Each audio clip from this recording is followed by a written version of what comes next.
আরে ভাই বেরাদর, একটা কথা জিগাই, শেষ কবে আপনি ব্রয়লার মুরগি খাইছেন? এই সপ্তাহে নাকি আজকে দুপুরের পাতেও আসিল আপনার ব্রয়লার মুরগি?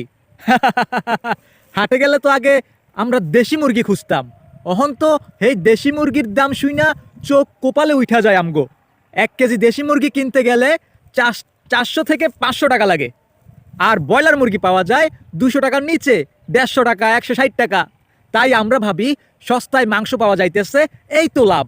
কিন্তু ভাই, এই সস্তার চক্করে পইরা আমরা আমাগো শরীরের কি 12টা বাজাইতেছি, এই খবর কি রাখছেন আপনারা? এই খবর কিন্তু আমরা রাখি নাই। আমগো বাড়ির যখন দেশি মুরগি পালতাম, এই মুরগি বড় হইতে 5 থেকে 6 মাস সময় লাগতো। আর এই যে ব্রয়লার মুরগি খাইতেছেন না, জানেন এইটা কয়দিনে বড় হয়?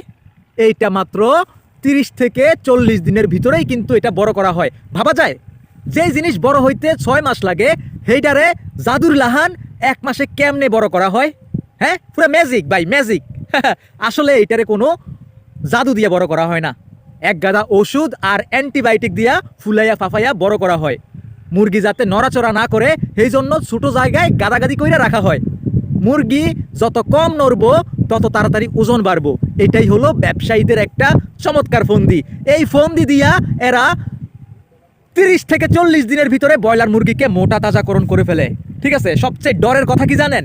আমগো পোলাপানরা কিন্তু এই মাংস এরা খুব পছন্দ করে। ব্রয়লার মুরগির মাংসটা আমগো পোলাপান খুব পছন্দ করে। ছোট ছোট বাচ্চাগো শরীর অহনো তৈরি হয় নাই, দেখেন তাগো শরীরে যদি এই অ্যান্টিবায়োটিক ভরা মাংস যায়, তাইলে তাগো হরমোন আর হজমে বড় সমস্যা হইতে পারে। অহন আপনারা কইবেন, ভাই আমরা তো ভাই গরিব মানুষ, দেশি মুরগি কিননের সামর্থ্য নাই, তাইলে কি ভাই আমরা মাংস খাইতাম না? আরে ভাই, মাংস তো অবশ্যই খাইতে হবে, না হলে কেমনে হইব, তাই না? আমি কইতাছি না যে এক কেরে সাইরা দেন, ব্রয়লার মুরগি এক কেরে সাইরা দেন, এটা আমি কইতাছি না। তবে খাওয়ার কিছু নিয়ম আছে।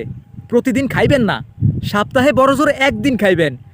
একজনে এক গাদা মাংস খাইবেন না, 2-3 পিসের বেশি খাইলে সমস্যা হইব। 2-3 পিস খাইলেই কিন্তু যথেষ্ট।